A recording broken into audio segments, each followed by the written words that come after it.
Killers leave all kinds of evidence behind. Hair, clothing fibers, sometimes even weapons. But there are other kinds of evidence. Signs of a criminal mind at work. What I've always said was, to understand the artist, you must look at the artwork. It's called profiling, using research from convicted murderers and crime scene evidence to create a portrait of a killer. Anyone can make the arrest, but I'm wanting to know really what makes them tick. A common-sense approach to detective work whose results can seem magical. But it was just an uncanny prediction that turned out to be exactly correct. It's like the FBI people were on the other side watching this crime as it was occurring.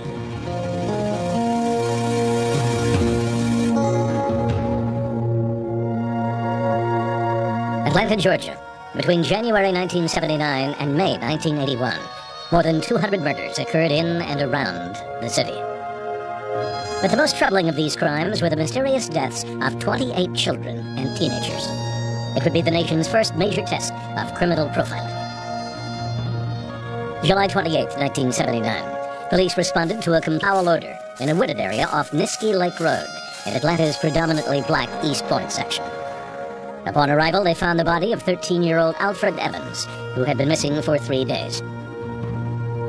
150 feet away, police also discovered the partially decomposed body of 14-year-old Edward Smith, who had been reported missing for a week. Coroner's reports indicated that Evans had been strangled and that Smith had been shot with a .22 caliber weapon. Searching for suspects and information, police combed the housing projects where both Smith and Evans lived. They came up empty. 2 months later, 9-year-old Yusuf Bell, also from Atlanta's southwest side, was sent to the corner store near his home. He never arrived. On November 8th, police found Bell's body inside a classroom at an abandoned school. The boy had been strangled. Police still had no suspects, and not enough evidence to link the crimes to one another. 5 months later, 9-year-old Jeffrey Mathis was sent with $1 to a nearby gas station, where he was to buy cigarettes for his mother and return immediately home. An hour passed. 2 hours passed. Jeffrey's mother began to worry. Late that evening, she called the police and reported her youngest son missing. Just a few days earlier, she had warned him against speaking to strangers. And he said, Mama said, I don't talk to strangers. I don't go to cars. On April 15th, Mathis and Camille Bell announced they were banding together to publicize the murders of black children in Atlanta. We are frustrated and we are frightened. Over the next 2 months, 5 more victims were claimed. All young black children, all from poor neighborhoods. In mid-July, Mayor Maynard Jackson and Public Safety Commissioner Lee Brown announced the formation of a task force to investigate the possibility of a connection among the murders. The task force included the FBI. The murders presented the FBI with a unique opportunity to utilize a new and controversial investigative technique, criminal profiling. Special Agents John Douglas and Roy Hazelwood were dispatched to Atlanta. Their task, create a profile of the killer. Quickly, both agents established one likely fact about the unknown suspect. I knew at that point in time that we were probably dealing with a black male, someone that could move comfortably through that environment without attracting attention. For the special agent who had pioneered criminal profiling, this was the first chance to legitimize the technique as a valid investigative tool. It was tough. It was a lot of pressure because had I screwed up that analysis, the whole program could have went down the drain. Working out of the FBI Academy in Quantico, Virginia, Douglas had made a name for himself by conducting field research on serial killers. Research that would one day become the basis for the film Silence of the Lambs. We go into the penitentiaries at nighttime and interview the subjects, and much to our surprise, they were very, very anxious to talk to us. Over a 5-year period, Douglas and a colleague interviewed more than 30 of the country's most notorious serial killers, including Richard Speck, Charles Manson, and David Son of Sam Berkowitz. Much of the questioning focused on each criminal's family life, childhood, and teenage years, looking for patterns of behavior and background. By the time Douglas and his colleague Roy Hazelwood got to Atlanta, the number of victims had risen to 16. From the beginning, Douglas was careful to tell the Atlanta police and task force officials that his profile would not solve the case by itself. What I say is, I'm only offering you one little piece in the puzzle. I am not going to solve the case. You're going to solve the case. You got to do the hard work. Both profilers visited the crime scenes of Evans, Smith, Milton Harvey, and victims Christopher Richardson and Earl Terrell. There wasn't evidence to be gleaned from those scenes. It was more like, what type of area did the offender feel comfortable in abducting the children from? What type of area did the offender feel comfortable in disposing of the children? By February, 3 more victims had been claimed. 15-year-olds Terry Pugh, Patrick Rogers, and 14-year-old Louis Jeter. The list of missing and murdered children now numbered 19. Then, on February 13th, the news that Jeffrey Mathis's family had been dreading. Task force members found the remains of the boy in a wooded area up nearby Rockdale County. He had been missing for nearly a year. I was already relieved. I was relieved knowing that he was dead and in good care with Jesus Christ at 10 years old. After 3 weeks of investigation, the FBI agents issued their profile. The principal profile was a black male in his early to mid-20s, a police buff who was living in this community. The findings were met with skepticism. Atlanta police officers, many of them black, became outraged when they found out the criminal profile pointed to a black male as the prime suspect. The police said, "Hey, John," he says, "Hey, Douglas, we saw your profile. It's a bunch of BS."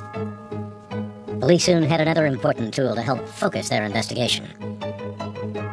Hair and fiber evidence pulled from the bodies of at least 10 of the victims were similar enough to assure investigators that the murders were connected.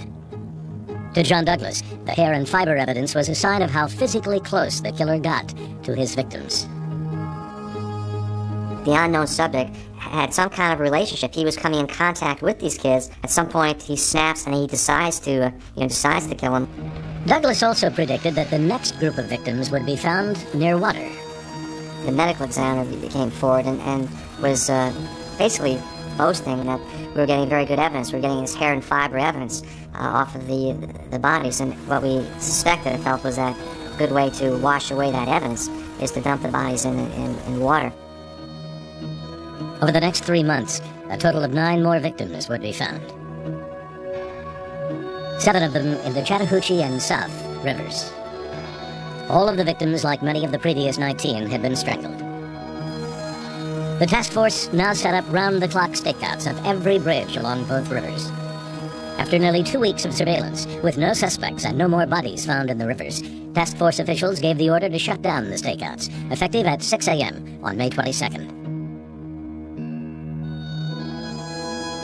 At 2:30 that same morning, a police cadet working an area of northwest Atlanta near the James Jackson Parkway Bridge heard a splash. He raced to the top of the bridge and pulled over a 1970 Chevrolet station wagon. He questioned the driver briefly, then let him go. The driver's name, Wayne Bertram Williams.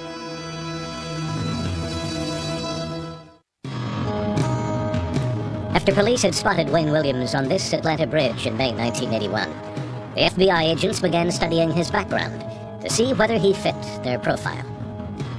He did.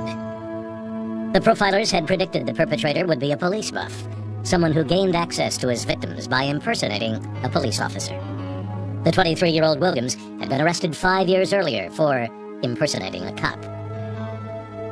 A neighbor of the Williams family told the FBI that kids still thought Williams was a policeman because he carried a badge.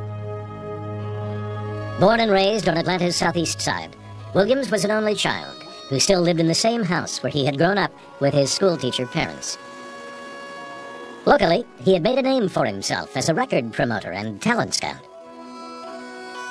He placed flyers around his neighborhood, recruiting teenagers to audition for him. 3 days after Williams was pulled over, another strangled body was discovered floating along the banks of the Chattahoochee, about 1 mile from the bridge. It was 27-year-old Nathaniel Cater, a borderline retarded man from Atlanta's east side. Police now made it known that they considered Williams their prime suspect, but did not yet have enough evidence to arrest him. They placed him under tight surveillance. For the next month, his every move was recorded by Atlanta police, the FBI, and the media. The murder spree came to a sudden halt. In early June, police obtained a search warrant for the Williams home. The Georgia Bureau of Investigation was called in to search for matching hair and fiber evidence. 3 weeks later, based on a positive match of hair and clothing fibers from the Williams home to 12 of the victims, Police arrested Williams for the murders of Jimmy Ray Payne and Nathaniel Cater. For the FBI profilers, the arrest was a vindication of a new program, which many people within the Bureau regarded as hocus pocus. I mean, it felt tremendous, and I really not so much as an individual, because I wanted the program to succeed. I felt this was a viable investigative tool that could not be a substitute for an investigation, but can enhance an investigation. And enhance a prosecution. The Fulton County DA's office requested a second profile of Williams to help them plot their courtroom strategy. Douglas portrayed Williams as an angry young man seeking power, who wears a mask to cover his personal inadequacies. He challenged authorities, intimidated them, and almost played out his own script. For his part, Williams had hired one of the best defense teams in the South, including former Georgia Solicitor General Mary Welcome. My client is innocent. He did not kill anyone.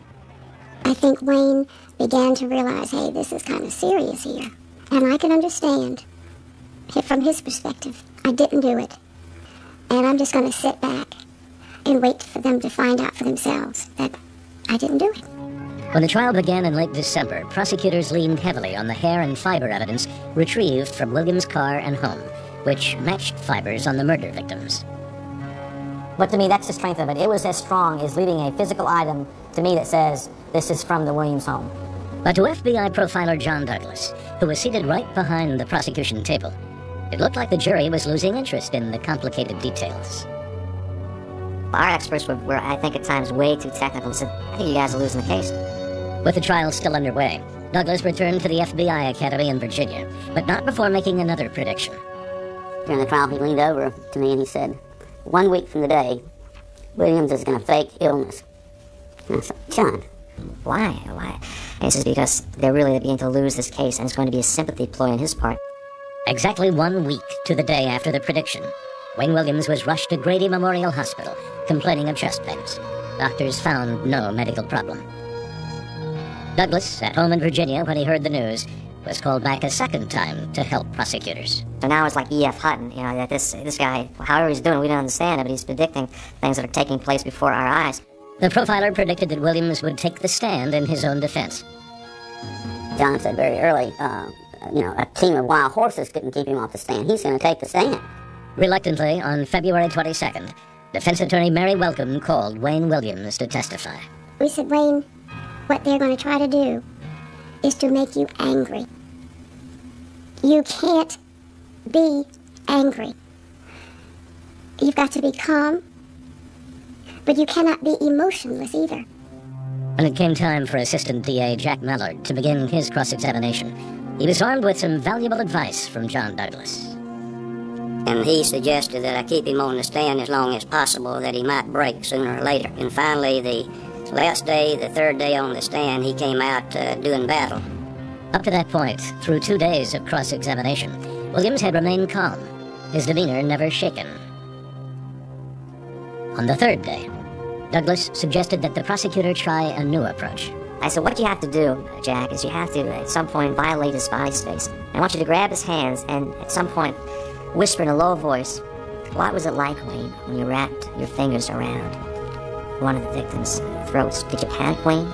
Now it got very, very close. He was blocking out the defense attorneys on the side. The judge could hardly hear him. The jurors could hear him. And what he said was, what was it like, Wayne, when you wrapped your fingers around Terry Pugh's throat? Did you panic? And he said in a weak voice, no. Realizing he had just admitted involvement in a murder, Williams shot back at the prosecutor. You're trying to make me fit that FBI profile, but you're not going to do it. And then you look at the jurors, and the jurors, their mouths are wide open, and they saw that this person has this propensity for violence for the very first time. A courtroom sensation based on insight from a criminal profile. What Wayne gave them was just another cog in this profile wheel that they were constructing. And they needed that rage, because rage is a necessary part of killing.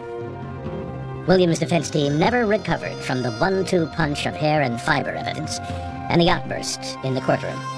On February 27, 1982, the jury found Williams guilty of both Payne and Cater's murders and sentenced him to 2 life terms in prison. In 1983, Williams began a lengthy appeal, accusing prosecutors of covering up information that the Ku Klux Klan was involved in at least 2 of the murders. On July 10, 1998, a judge denied his appeal. Anchorage, Alaska, 1983. The disappearance of 14 young women cast a dark shadow over the 49th state. June 12th. With the scenic Chugach Mountains as a backdrop, prostitutes and drug dealers were making their usual rounds in the city's red light districts. A 19-year-old prostitute was working her corner of 5th and Denali Streets. A man approached and offered her $300 for oral sex. She agreed. He took her back to his house in the upper-middle-class Muldoon neighborhood and raped her. He then chained her to a basement pillar and went to sleep. The next morning, June 13th, 5 a.m. A clear, quiet morning at Anchorage's Merrill Field. Local pilots were arriving, hoping to take advantage of the nearly 20 hours of daylight. The night before, the kidnapper had told the prostitute they were going to his cabin in the mountains. As they drove to the airport, she planned her escape. She would jump from the car before they boarded the plane. High heels in hand, she jumped and ran barefoot from the car and toward 5th Avenue. He ran after and yelled, "I'll kill you, I'll kill you." An Anchorage police officer tracked the woman down at a local motel and took her statement about the abduction and rape. He brought the prostitute back to the airport. She walked up and down the rows of small planes but was unable to identify the aircraft. As they were walking, a security guard who had been on duty told the officer that he had seen a man running from the nearby woods and getting into a green vehicle. The officer contacted the police dispatch unit, who told him that the car was owned by Robert Hansen of 7224 Old Harbor Road in Anchorage. Hansen was a prominent citizen, married, the father of 2 children, and the owner of a bakery downtown. When questioned about why he was at the airport so early, he told officers that he and 2 friends were working on his airplane late into the night, and that with the plentiful daylight, they had lost track of time.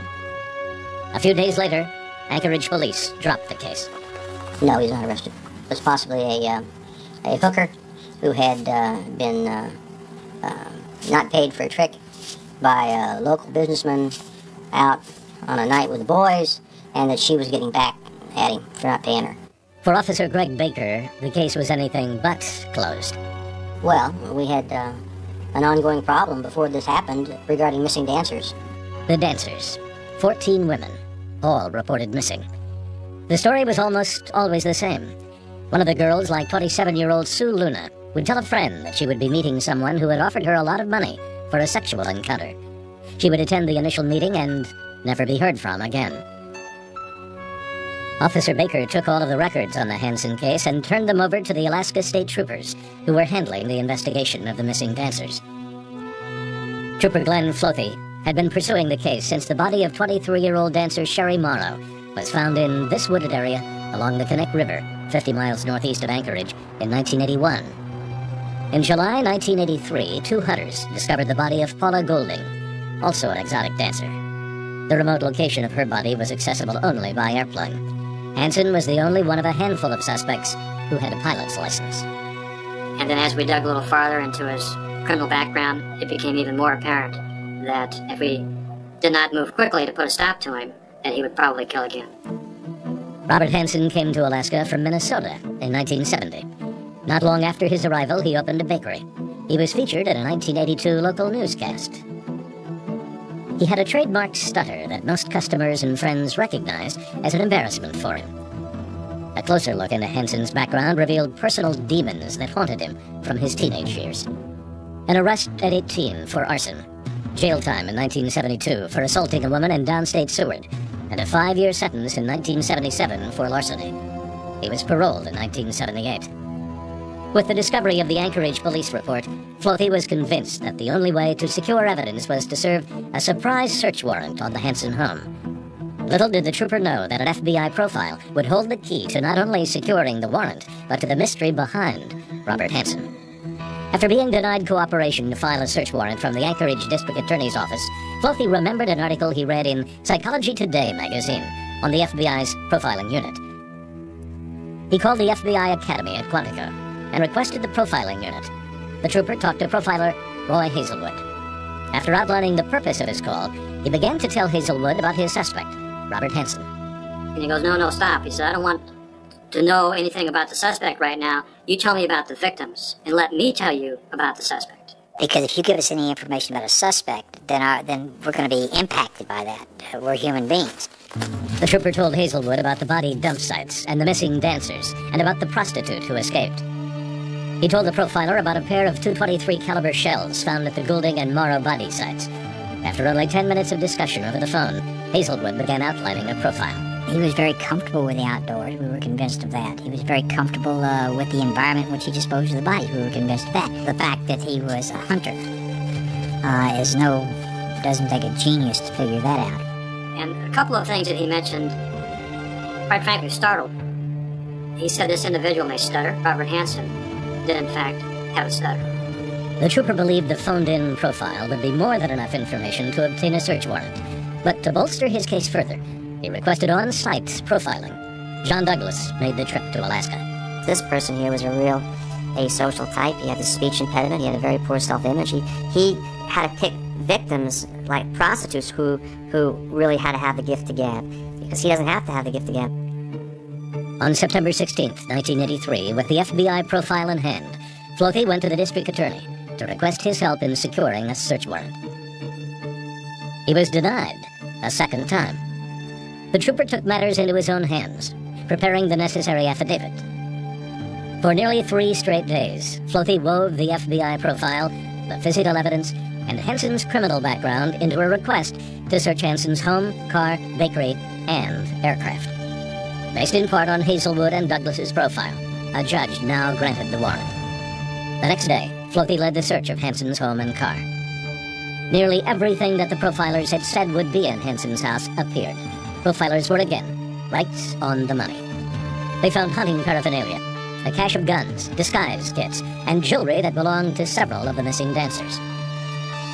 Authorities took Hansen in for additional questioning. Once again, he denied any knowledge of the killings, and by day's end was only charged with the kidnapping and rape of the prostitute on June 13th. In February 1984, hoping to spare his family a trial, Hansen offered to give some information about the victims, but stopped short of confessing to the murders.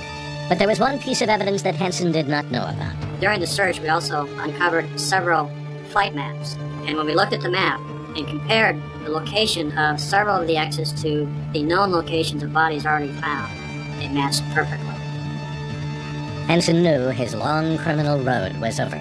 He confessed to a total of 17 murders over a 3-year period.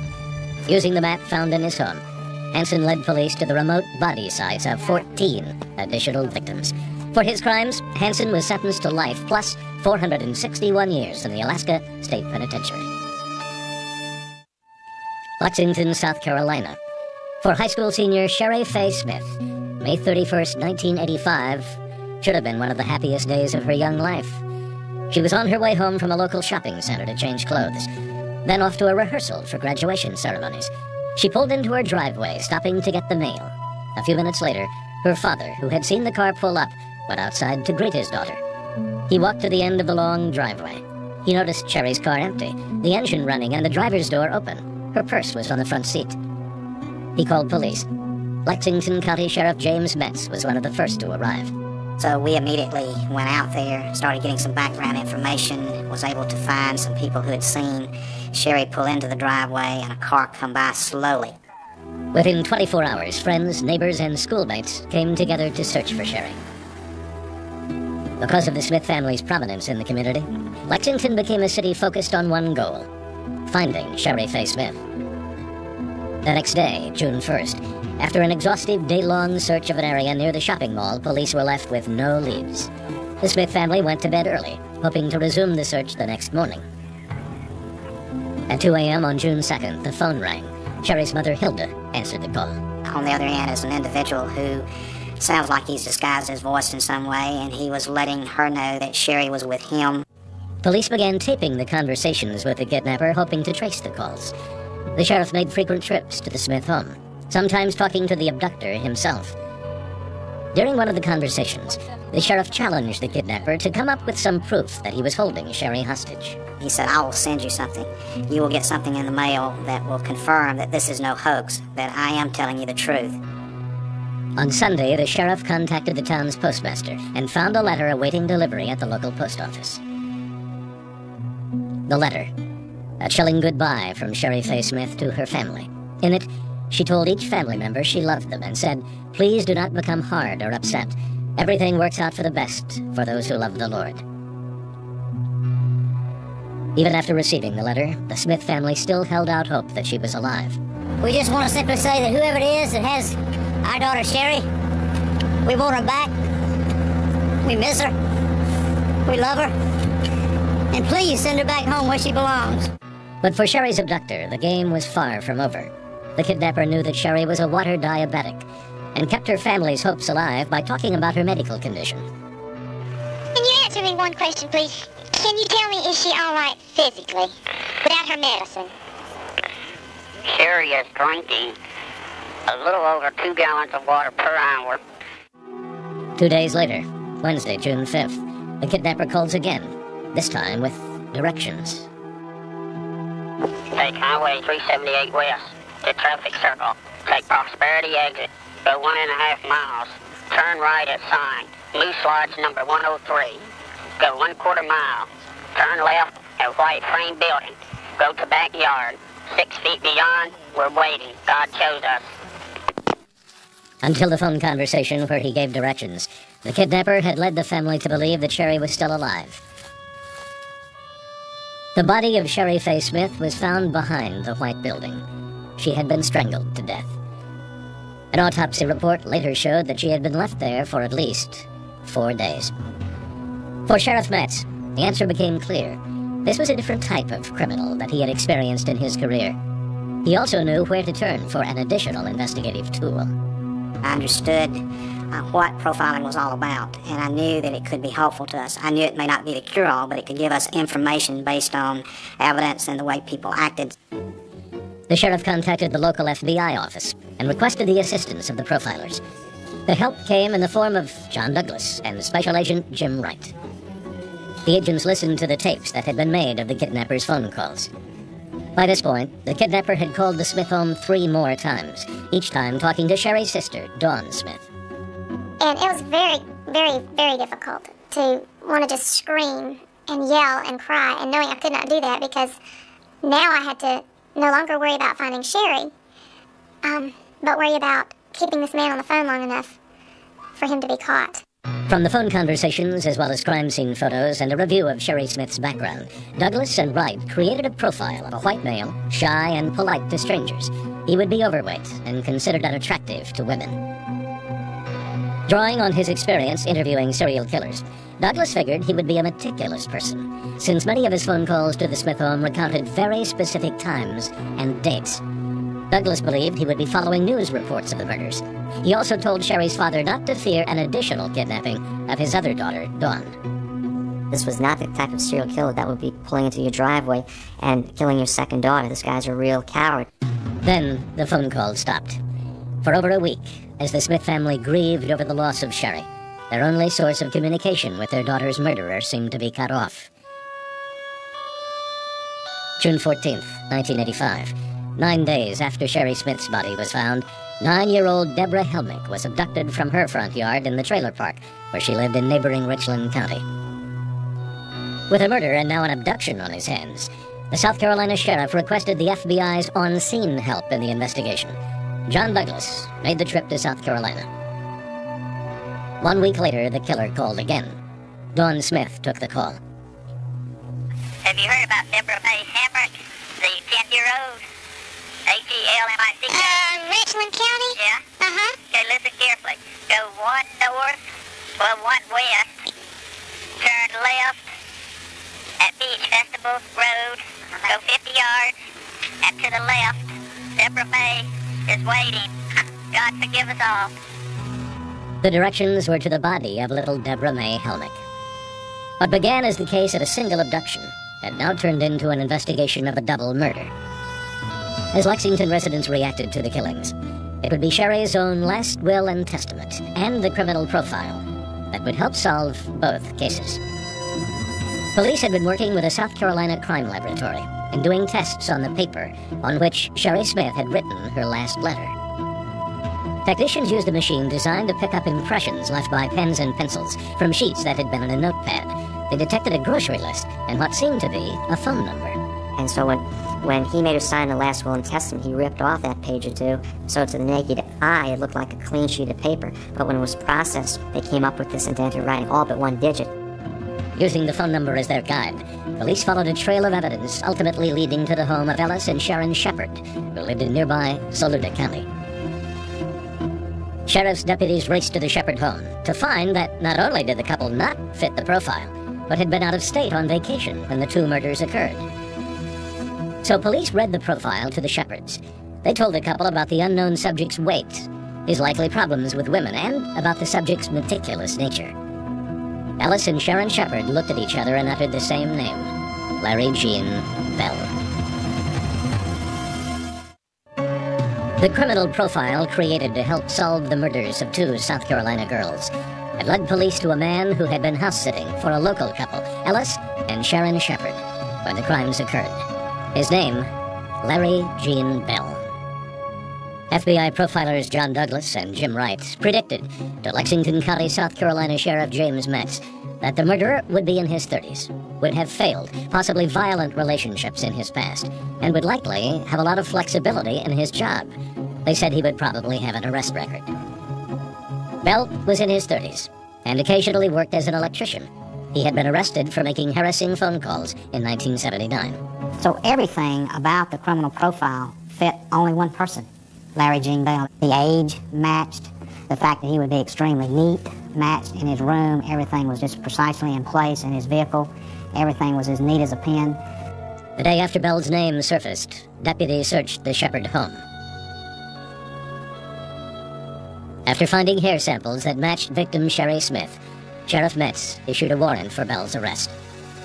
Sheriff's deputies arrested him on June 27. From jail, Bell requested a meeting with Sherry Smith's sister, Dawn. She went to the police station and sat down with Bell in an interview room. Immediately, she recognized his voice. I can just remember the feeling as if it were yesterday. Oh my gosh, this is the man. You know, this is the man that killed Sherry. Can't believe I'm sitting in a room with him. Police questioned Bell for nearly 12 hours, but got nowhere. Again, police would use the profile to trap Larry Gene Bell, fortified by a secret weapon. Profiler John Douglas was still in South Carolina when Bell was arrested. Sheriff Metz, who had been questioning the suspect, had grown tired of his rambling denial. Metz wanted to let the profiler interview Larry Gene Bell. In a highly unusual move, the sheriff introduced Bell to the man whose criminal profile had led to his arrest. And he says, you know, their profile, you would fit you right to a T, right down to everything about you. Drawing on his years of profiling experience, Douglas interviewed Bell. And I sit on the edge of the table and I said, you know, a lot of people don't understand the criminal personality. But one of the things I found is that in my research, sometimes there's like two sides of one's personality. I found there's been a good side and a bad side, almost like a multiple personality. And after they perpetrate the crime, this one side isn't even aware of this bad side. The suspect paused for a moment. Then he spoke. He told the profiler that, quote, the good Larry Gene Bell could never have done this, but the bad Larry Gene Bell could very well have committed these crimes. Based on the evidence found at the Shepard home and the incriminating statements made in his interview with Douglas, Bell went on trial for the murder of Sherry Faye Smith in January 1986. Prosecutor Donnie Myers, impressed with the profiler's work during the investigation, wanted Douglas back in South Carolina during the trial to help with prosecution strategy. The profiler, knowing Bell was using an insanity defense, made an offhand prediction about his courtroom behavior. I asked John, what do you think Bell will do the first time that I bring him into court? John told me, he'll cause a disturbance. There'll be an outburst. The first time we bring Bell into court, there's an outburst. As he had done in the trial of Wayne Williams 4 years later, Douglas agreed to provide advice to the prosecution in the Bell case. Nearly 3 weeks later, a jury found Larry Gene Bell guilty of the murder of Sherry Smith. In March 1987, he was convicted of Deborah Helmick's murder. He was sentenced to death. After 2 appeals, he was executed in 1996. The cases of Larry Gene Bell, Robert Hansen, and Wayne Williams have become textbook cases of how profiling can work. Local police departments are now routinely trained in the technique. Many city and state police agencies have their own profiler on staff. It is a trend that worries John Douglas. This isn't name that tune. I can become a profiler in 3 beats. I mean, the training that my own people go through is 2 years.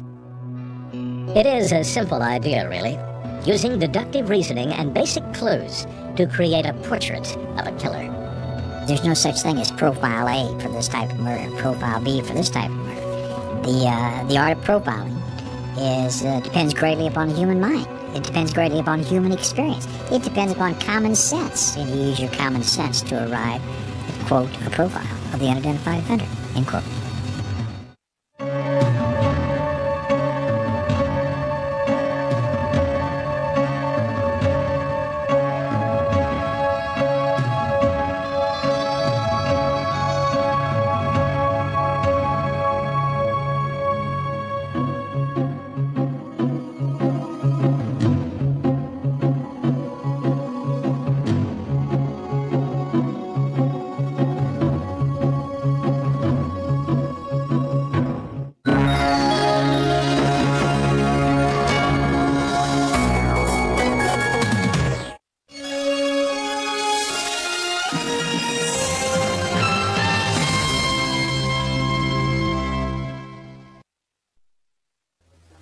This program chronicles the crimes of serial killer Jeffrey Dahmer, the description of which some viewers may find disturbing.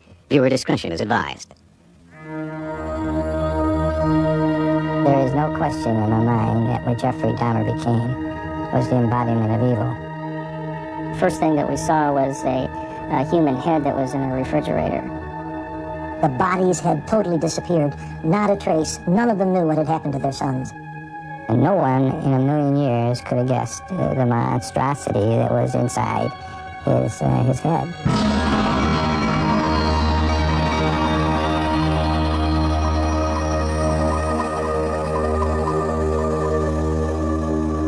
When the city of Milwaukee awoke on the morning of July 23rd, 1991, the damage had already been done. Best known for its many breweries, Milwaukee had overnight become notorious as the home of one of the worst serial killers in history. The night before, in a small one-bedroom apartment on the city's west side, police had discovered a death chamber. Only one man ever escaped that apartment to tell the story.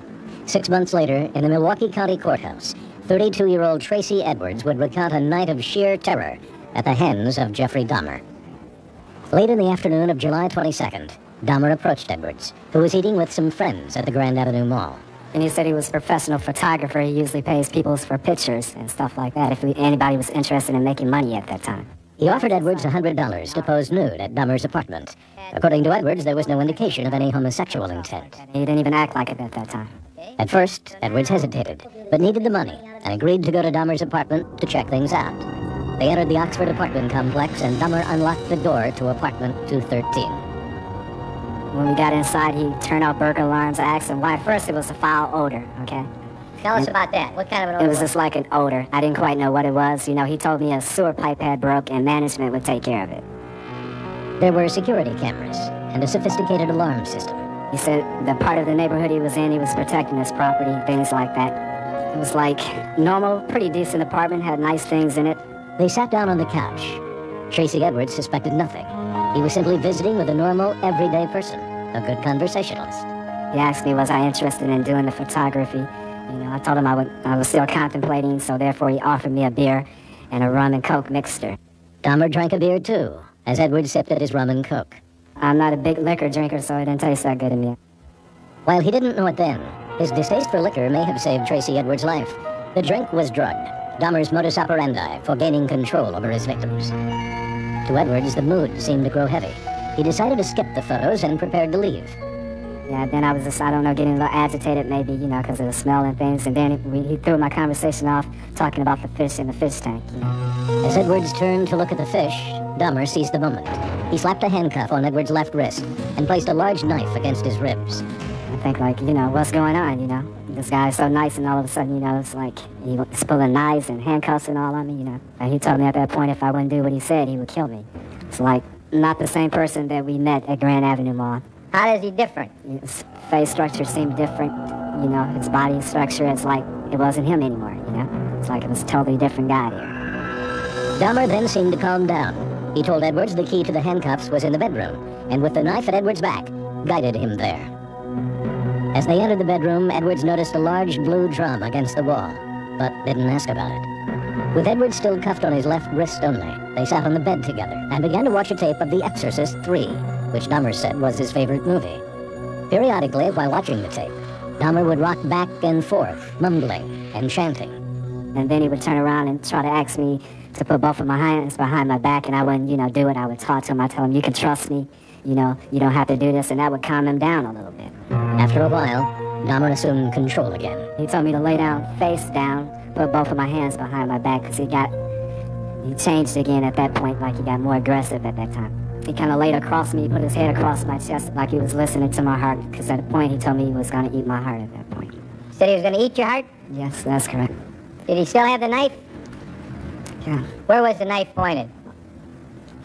When I was on the floor, he had it pointed at my groin area at that time. I knew something was about to happen, so I suggested that I go to the bathroom. I had to use the bathroom. Dahmer let him go. Edwards said he seemed calmer when he returned. Yeah, I told him I want to sit in the front because it's an air conditioner, and I was just going to try to jump out the window or go for the door. So I had unbuttoned my shirt to try to make him feel more at ease. And then I just sat on the couch like, and he just started going out of himself again. Yeah. Going out of himself? Yeah, he was like paying me no attention at that time. Edwards seized the opportunity. He hit Dahmer and bolted out the door. As he ran down the street, he flagged a passing police car. The police, with Edwards, returned to the apartment and found Dahmer and his chamber of horrors. There were photos strewn about of young men in various stages of dismemberment. Realizing the enormity of the crime scene, police arrested Dahmer, sealed the apartment, and called in County Medical Examiner Dr. Jeffrey Jensen. First thing that we saw was a human head that was in a refrigerator, and after that it was we considered to be a localized disaster. Jensen then led a room-by-room search, finding body parts, skulls, and a human heart in the freezer. They found soup kettles filled with skulls, male genitals, and human hands. There was a complete skeleton in the bedroom, and the blue tub contained 3 human torsos. In the freezer component, there was another frozen skeleton, and that was also inventoried. And then it was the process of piecing together, so to speak, the different body parts with skulls. The morning after his arrest, the startling images of Jeffrey Dahmer's freezer and other evidence being hauled out of his apartment beamed all over the world. In Milwaukee, the discovery of a serial killer terrified families who had loved ones missing. Less than 5 minutes. Stanley Miller's nephew, Ernest, had disappeared 10 months earlier. That morning when I woke up and saw it on the news, something just drew me there. I just knew he was there. He was right. Ernest Miller's skull was among those discovered in the apartment. It was Oliver Lacey's head in the refrigerator, the head of Emmanuel Lacey's father and Catherine Lacey's son. I even went over there and I seen them take him out and all his things. And I walked around the building and I got a cold feeling in my stomach. It's like a pain that hit me in my stomach. The pain would turn to horror as they learned exactly how their loved ones died. Necrophilia, dismemberment, cannibalism, lobotomies. Within hours of his arrest, Jeffrey Dahmer admitted to all this and more. He wanted to confess. It was clearly voluntary. He wanted to get it off. He helped the police solve murders that they didn't even know about, that they were murders. So he wanted to unload. His full confession would detail 11 murders within his tiny apartment, 4 more in the basement of his grandmother's house, 1 in a hotel room, and another, his first, in 1979, in his boyhood home in Bath, Ohio. His upbringing, as he traced it now for police, was in some ways unusual for a serial killer. He was not sexually abused, and he was not physically abused by his parents. A third feature, less frequently found, but often found in serial killers, is economic deprivation. In other words, raised in financial hardships. Quite the opposite was the case in Dahmer's situation. He was raised in an affluent home. Indeed, they lived on 1 1/4 wooded acres with a private pond. Dahmer's father is an educated man with a doctor's degree in chemistry. In my opinion, Dahmer himself has a superior intellect. But in another respect, he did fit the profile of a serial killer. He was a loner who had difficulty relating to people. Author and retired FBI agent Robert Ressler coined the term serial killer during his time as head of the FBI unit that tracks such criminals. He has studied the childhood behavior of many serial killers and found that most don't interact well, rarely dating as teenagers. In their isolation, they begin to have powerful fantasies. The fantasies become violent, retribution, getting even with those who have been unfair with me, hurting others, destroying property, vandalism, setting fires. All these things kind of become interwoven with sexual fantasies. And the sexual fantasies, which again are normal for a young pre-adolescent or adolescent, become abnormal in that they become violent, they become hostile. As children, many serial killers abuse animals. In his confession, Jeffrey Dahmer talked at length about his adolescent fascination with dissection, even picking up roadkills to examine the anatomy. A boyhood neighbor stumbled across this dog's head, mounted in Dahmer's backyard. Around the same time he was mutilating animals, Dahmer had his first homosexual experience with a friend who lived nearby. But as he discovered his homosexuality, his fantasies became deviant. It had nothing to do with him being gay. If he had been heterosexual, his victims would have been women. At the trial, court-appointed psychiatrist George Palermo recounted one of Dahmer's teenage fantasies about a male jogger. I liked him, and I had the idea of hitting him on the head and having sex with him. Those are the words that he stated. He in fact tried to do that, but the man didn't jog by that day, and so it didn't come to pass. This was quite early. Forensic psychiatrist Park Dietz spent many hours interviewing Dahmer. He feels that Dahmer somehow began to associate sexual arousal with the mutilation of animals and thoughts of harming and controlling people. My best guess of how that happened is that he was at the age at which all boys are having sexual arousal in response to diverse stimuli. Boys of that age get stimulated while they're riding to school on the bus or on a roller coaster. And in the course of that, they can, without trying to, without knowing it, become conditioned to quite coincidental stimuli. And I think that's what happened to Dahmer, that somehow he became conditioned accidentally to thoughts of violence and control and mutilation. Dahmer's sexual attractions and his ability to control them would become the central question in his 1992 sanity trial. In high school, Dahmer was regarded as something of an oddball. Often ridiculed, he resorted to playing the clown to get attention. Classmates began referring to any prank as doing a Dahmer. Perhaps his most creative effort was on a class trip to Washington, D.C. Classmates recalled that on a dare, he talked his way into a personal tour of the Vice President's White House office, a spot not normally open to visitors. He attended his senior prom in May 1978 with 16-year-old Bridget Geiger. A nervous Jeffrey, afraid he would stick Bridget with the pin, had Geiger's mother put on the corsage. Just weeks after the prom, Dahmer would kill his first victim. There is no single key that unlocks the mystery of Jeffrey Dahmer, but one clue lies in the relationship of his parents, which was troubled at best. When Jeffrey was 18, they divorced. His mother Joyce left for Wisconsin, and Father Lionel, with younger brother David, stayed at a nearby motel. In the confusion of the separation, Jeffrey was left alone for several weeks in the house on West Bath Road. When he picked up hitchhiker Stephen Hicks, Dahmer didn't know he would kill him. They came back to Dahmer's empty home and had a couple of beers.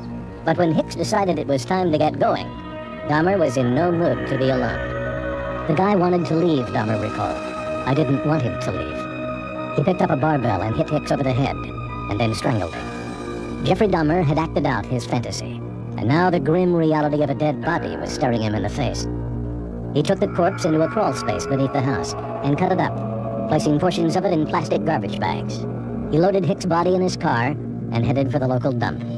On the way, a policeman stopped him for swerving over the center line and administered a sobriety test, which Dahmer passed.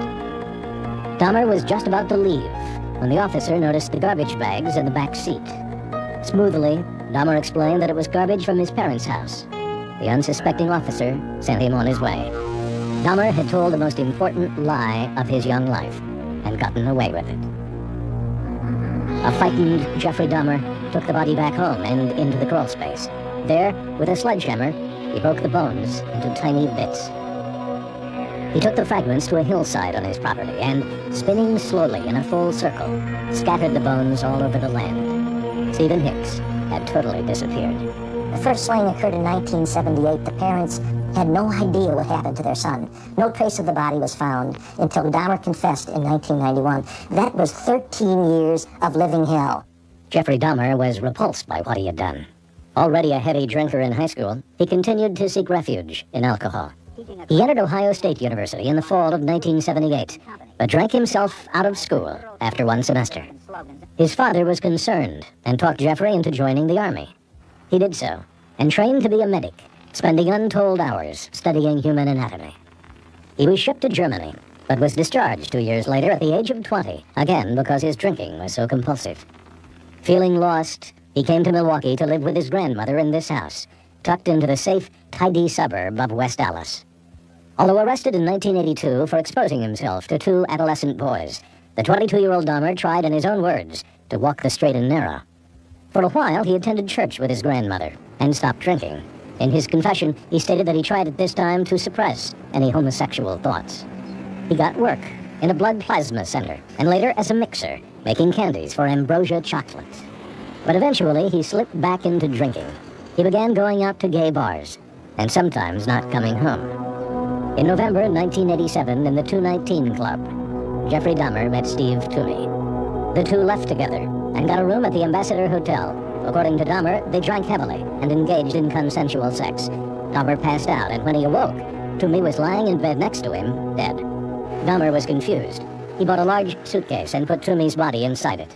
He then walked out the front door of the hotel and hailed a cab. He had the driver help him with his heavy baggage and headed for his grandmother's house. With his grandmother gone to church, he took the body to the basement and dismembered it. When he was finished, he threw it all out in the trash. It had been 9 years since Stephen Hicks, and now Dahmer had killed again. This time, he would no longer resist his violent fantasies. 2 months later, Dahmer was back at the 219 Club. Outside, he met a 14-year-old Native American boy, James Dockstader. He asked James if he wanted to come to West Allis with him and make some money posing naked for pictures. Dockstader agreed and became victim number 3. Dahmer was perfecting the process. Once back at his grandmother's house, Dahmer slipped a drug into a drink, and when Dockstader passed out, Dahmer had oral sex with him, strangled, dismembered, and then disposed of him. 2 months after killing Dockstader, Dahmer repeated the ritual with Richard Guerrero. In September 1988, the 28-year-old Dahmer left his grandmother's house and rented a cheap apartment in a rough section of town. The day after he moved in, he went cruising for men, and not far from his new apartment came across a 13-year-old Laotian named Suntom Sinthasumthun. He enticed the boy to his apartment to take pictures. By waiting for the sleeping potion to kick in, Dahmer began to fondle the boy. The boy panicked and ran out of the apartment to his nearby home. When Suntom's parents heard their son's story, they called the police, who arrested Dahmer. On January 30th, 1989, Jeffrey Dahmer was convicted of second-degree sexual assault. He was released on bond until sentencing in May. In the interim, he would kill again. This time, the victim was 24-year-old Anthony Sears. At the May sentencing, the 5-time killer spoke to the judge and pleaded for leniency on his sexual assault charge. This enticing a child was the climax of my idiocy. If anything would shock me out of my past behavior patterns, it is this. The judge felt that there was still hope of saving the sex offender and sentenced Dahmer to a year in a work-release prison with orders that he receive treatment for his drinking and sexual problems. But in a bureaucratic mix-up, as Dahmer approached his release date a year later, he still had not received counseling for alcoholism.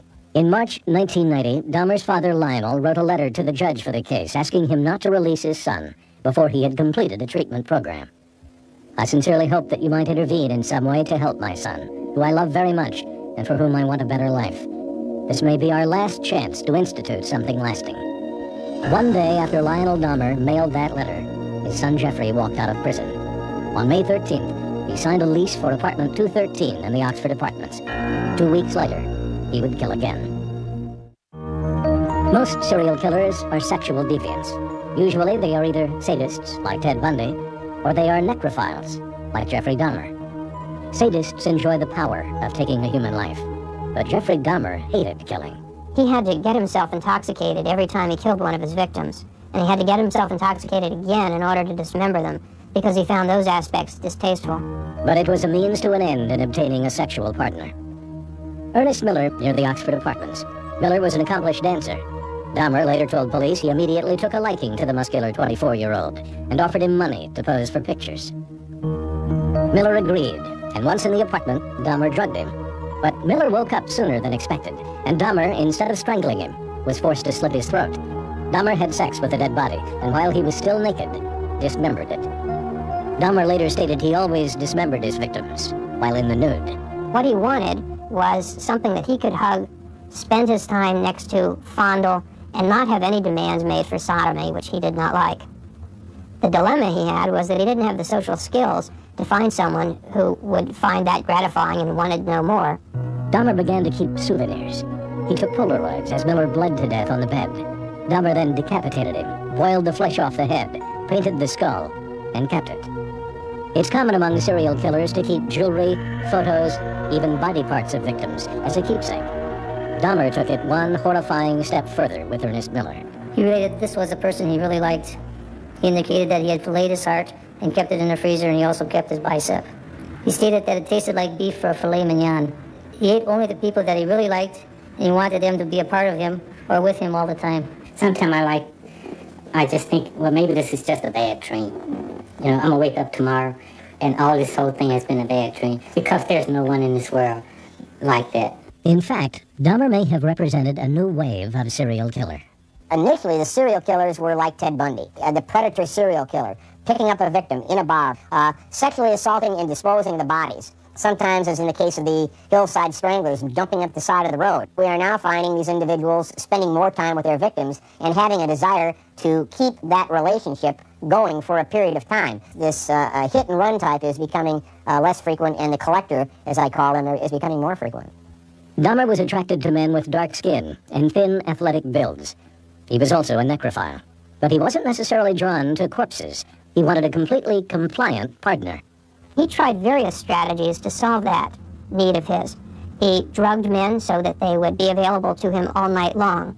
He stole a mannequin from a department store so that he could lie next to that and fondle it. And Dahmer even had a fantasy that he tried to pursue actively, and that was to create a sex zombie by drilling holes in the heads of his victim with a drill and injecting acid into the brains of his victims in just a limited amount. The fantasy was to kill the brain, to kill the willpower. It was classic serial killer thinking, making the human into an object. In late May, Dahmer killed Tony Hughes, a deaf mute whom he had known for some time. Dahmer told police that, as with his other victims, Hughes came to his apartment to make money posing for pictures. In nearly all the murders, police had only Dahmer's confession to go on. While much of it was later confirmed as true, Tony Hughes' mother feels Dahmer not only killed her son, he lied about him afterward. He knew my son, and my son trusted him as a friend. And he didn't have to go to his house for money, because today the last day I saw him, he had cashed his check. He had over $400 in his pocket. So he didn't need his $50, and he wasn't a prostitute out on the street either, like the media portrayed all of him. I'm speaking for Tony. I can't speak for anybody else. I know about my son. 2 days after killing Tony Hughes, Dahmer went to the Grand Avenue Mall. He testified he met an Asian boy and struck up a conversation with him. As had worked so often before, Dahmer said he offered him $50 to come to his apartment to take pictures. The boy agreed. Although Dahmer stated he did not know it at the time, the boy was Conorak Synthesumpfun, the brother of the boy Dahmer had been arrested for fondling in 1988. After Conorak passed out from the drugged drink, Dahmer had oral sex with the boy, and then went out to get more beer. The boy woke up while Jeffrey was gone. He was naked and disoriented from the drugs. He stumbled out of the apartment and into the street. Neighbors tried to help the boy and saw bruises on his body. One of them made this 911 call. Okay, I'm on 25th and State, and this is young man. He is butt naked. He has been beaten up. He is very bruised up.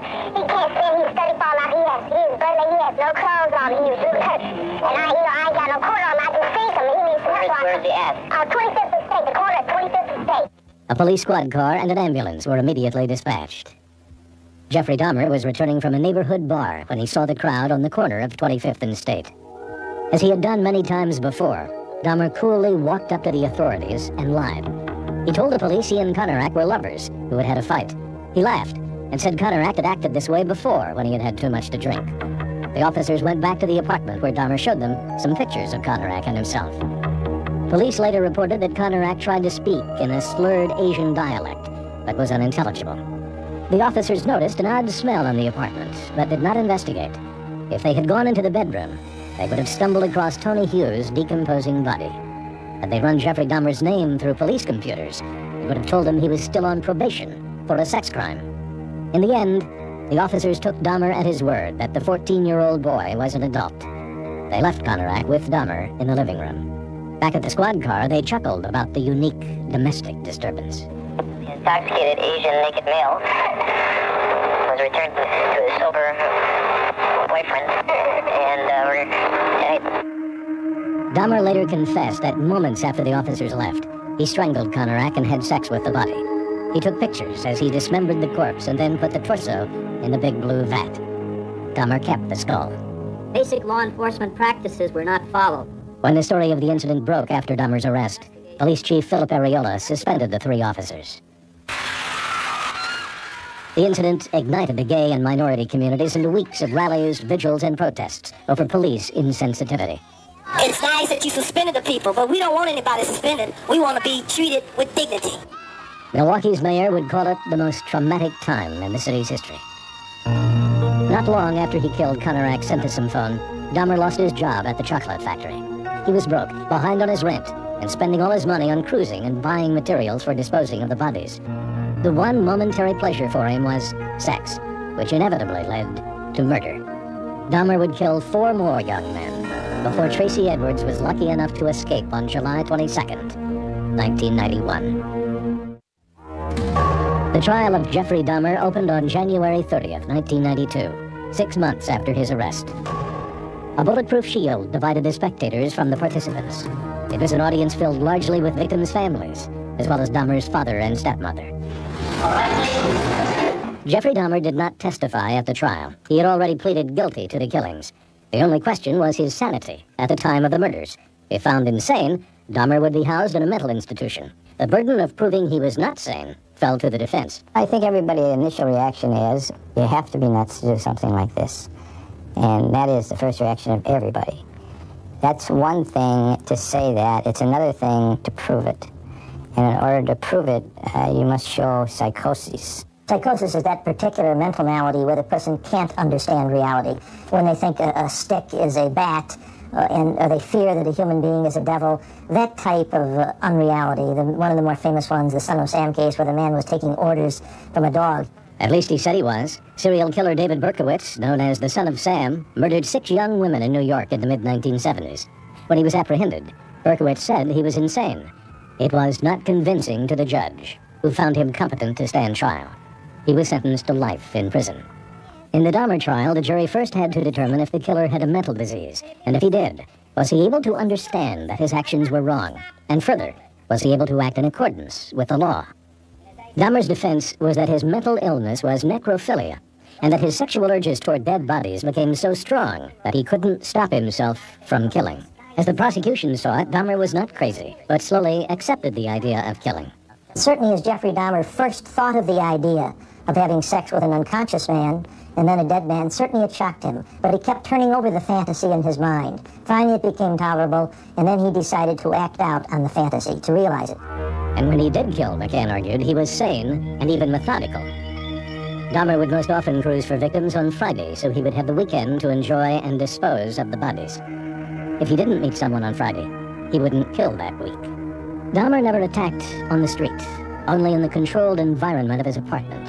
He never picked up anyone with a car, because he figured abandoned cars of missing persons would provide clues for police. So he was a man that demonstrated consistently that when he wished to do it, he could control himself. Police asked him, "Mr. Dahmer, do you know what you're doing was wrong?" He said, "Well, absolutely. That's why I put double locks on the doors. That's why I had television cameras, as though that anyone broke in, that they would see, they'd leave before they'd discover the bodies."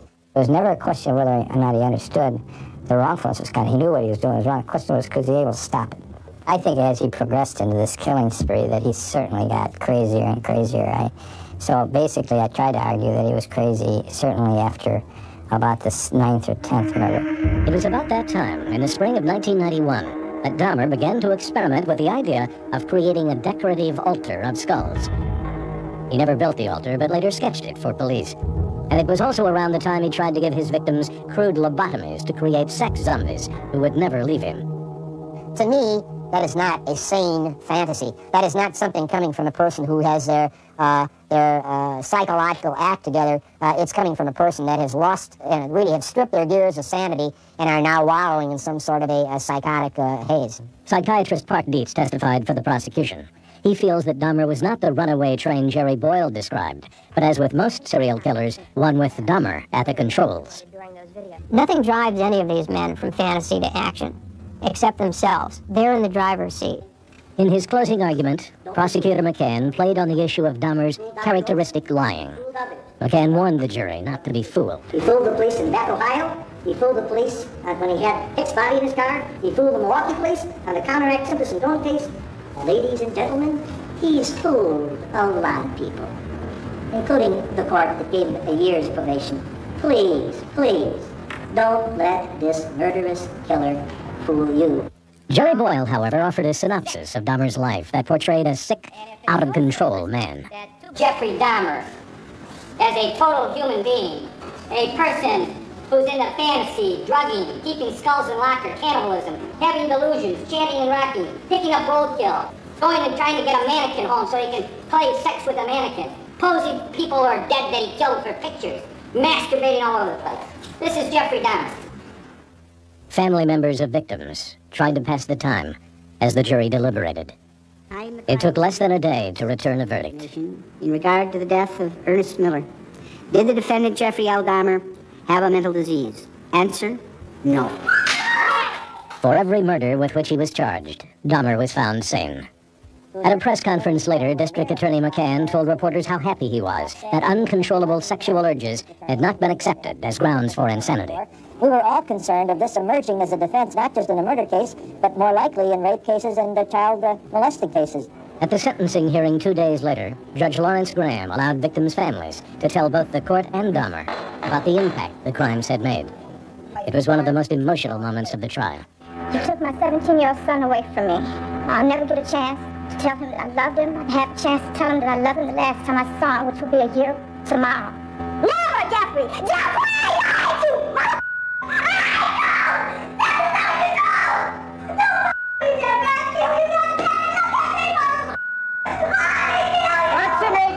Once order was restored, Dahmer, who never testified, addressed the court.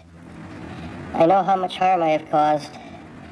I tried to do the best I could after the arrest to make amends, but no matter what I did, I could not undo the terrible harm I have caused. My attempt to help identify the remains was the best that I could do, and that was hardly anything. I know the families of the victims will never be able to forgive me for what I have done. I have seen their tears, and if I could give my life right now to bring their loved ones back, I would do it. I am so very sorry. Judge Graham then read the sentence. Count 1. The court will impose a mandatory life sentence. Dahmer received the maximum penalty for each and every count. But his story was far from finished. In fact, it began to take on a life of its own. Jeffrey Dahmer was one of the most publicized serial killers in history. But the fascination with such murders began more than a century ago. In London, between September and November of 1888, someone murdered and mutilated 5 prostitutes. The killer wrote letters to the police and the London Times, taunting them with clues of his next murder. He signed the letters, Jack the Ripper. The lasting appeal of the Ripper legend is that he stopped after 5 killings and was never caught. Jack the Ripper became a model for how the media portrays serial killers. Modern-day killers like Albert DeSalvo, the Boston Strangler, and Richard Ramirez, the Night Stalker, gained catchy nicknames in the press. Son of Sam, David Berkowitz, also wrote letters to the newspapers. Our dark fascination with serial murders has spilled into our entertainment, spawning some of the most popular movies ever made. Inevitably, as the Jeffrey Dahmer case grabbed worldwide attention, those with an eye to profit took the marketing of killers one step further. Serial killer trading cards, T-shirts, even a comic book exploited and glamorized the crimes. I don't think my book will bother him as much as the fact that Dahmer was in the top 25 most intriguing people of 1991 for People magazine. Serial killers are mostly intrigued by themselves. In fact, they are so self-centered that one source of ego fulfillment can be the body count. In August 1991, when Jeffrey Dahmer's case was one of the top stories in the country, police in Mississippi arrested Donald Leroy Evans for killing a 6-year-old girl. Soon, Evans confessed to nearly 60 killings across the country, causing just the kind of speculation a serial killer enjoys. It involves enough bodies to make people forget almost what happened in Milwaukee. But to date, very few of the murders Evans confessed to have been verified. With homicide rates soaring nationally in the last 30 years, serial killers may be losing some of their shock value. When William Herons killed 3 people in Chicago in 1945, it was called the crime of the century. Herons only killed 3 people. And when I say only killed 3 people, by today's standard, you don't even get attention of the media unless you've knocked off about 12 or 15 people. In fact, it's all too easy to watch the stories about serial killers unfold in our newspapers and on our TV screens. It's a safe titillation of the height of evil, as long as we keep a distance. The alternative is not to hear about the killings at all, as was the case in the old Soviet Union. Under communist rule, the press was strictly censored in reporting violent crime. As a result, Russians never knew that serial killers like Andrei Chikatilo were on the prowl.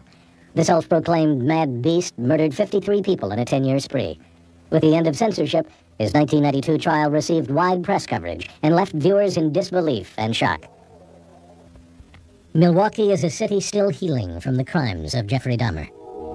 Dahmer's apartment building was torn down about a year after the trial, erasing a painful landmark of his crimes. Then, on November 28, 1994, at the state prison in Portage, Wisconsin, Dahmer was sent on a bathroom cleaning detail with 2 other prisoners. When guards left the 3 unattended, one of the inmates, Chris Scarver, who called himself Christ, attacked both his fellow prisoners with a metal bar from a weight set. 2 hours later, Jeffrey Dahmer was pronounced dead at Divine Savior Hospital. The horror that one man brought upon an entire city is still difficult to comprehend.